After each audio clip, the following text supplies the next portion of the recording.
ओम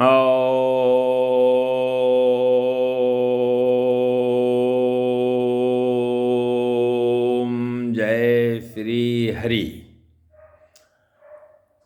कर्तृत्वाभिमान से रहित होकर के समत्व बुद्धि योग से कार्य करना चाहिए। मेरे प्रिय मित्रों, शुभचिंतकों, माननीयों एवं आदरणीयों, सभी को आत्मिक दृष्टि से सादर प्रणाम। एक प्रश्न मेरे जहन में 30-40 वर्षों से घूम रहा है और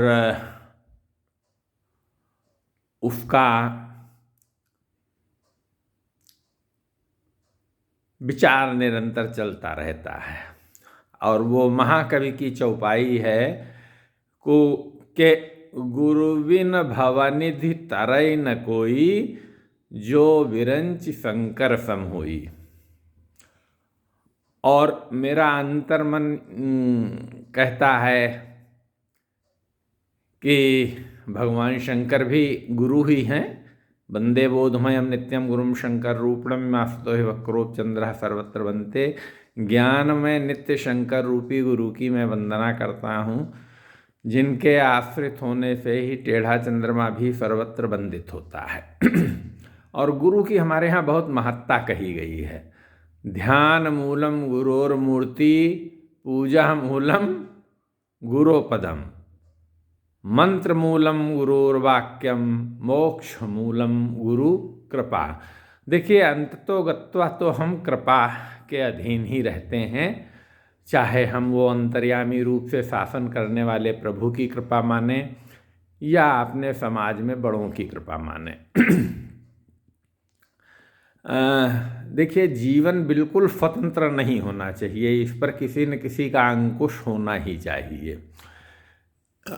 अब मेरे अंदर इस वक्त भाव क्या आ रहा है वो मैं आपसे साझा कर रहा हूँ। देखिए, गुरु नियंत्रण करता है, गुरु मार्गदर्शक होता है, गुरु कभी मित्रवत भी व्यवहार करता है, कभी मार्गदर्शक के रूप में व्यवहार करता है। ये गुरु की चेतना पर निर्भर है, आपको उसके अधीन रहना होता है। और ये बात तो करीब करीब मैं मानता हूँ कि निश्चित तौर पर व्यक्ति के ऊपर कोई न कोई अंकुश होना चाहिए। अब आज के समाज में अगर आप व्यावहारिक पक्ष देखें तो व्यक्ति अपने आप को ही सब कुछ समझता है, लेकिन अब मेरा ऑब्जर्वेशन क्या है कि उसको हर क्षण गुरु मिलता है। गुरु क्या है? जो नियंत्रण करता है। आप जा रहे हैं, ट्रैफिक वाला आपका रास्ते में गुरु है, वो भी आपके ऊपर नियंत्रण करता है। जाम लग जाए, आप कुंठित होते रहते हैं कि व्यवस्था ठीक नहीं है, वो जाम भी आपका गुरु है, क्योंकि वो नियंत्रण कर रहा है, आप अपनी सीमा में ही रहते हैं। तो गुरु की महिमा तब भी अपार थी, अपरंपार थी, आज भी अपार है, अपरंपार है। और सबसे बड़ा गुरु तो हमारा नियम कानून है। जिस समाज में हम रहते हैं, जिस प्रदेश में हम रहते हैं, जिस राष्ट्र में हम रहते हैं, उसके कितने सारे कानून हम सब पे लागू होते हैं और हम सब उनका पालन करते हैं, लेसार मोर पालन करते हैं। तो वो एक गुरु के रूप में भी आप मान सकते हैं कि उनका नियंत्रण है।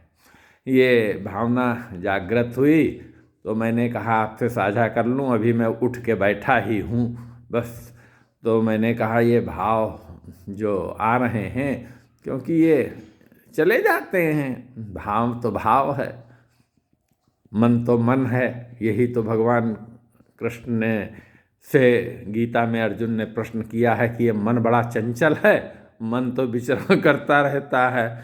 लेकिन मन अगर केंद्रित कर दीजिए आप अपना धर्म में, राम में, कृष्ण में, तो आपका मन अपने आप नियंत्रित हो जाएगा, नियंत्रण में आ जाएगा। क्यों? केवल राम राम कहिए आप, राम एक तापस्ती तारी नाम कोटि खल कुमत सुधारी। राम ने तो केवल एक तापस स्त्री को तारा था, उनके नाम ने तो करोड़ों कुमतियों को सुधार दिया, उनको प्रगति की ओर अग्रसर कर दिया। राम राम राम राम राम। जय श्री राम।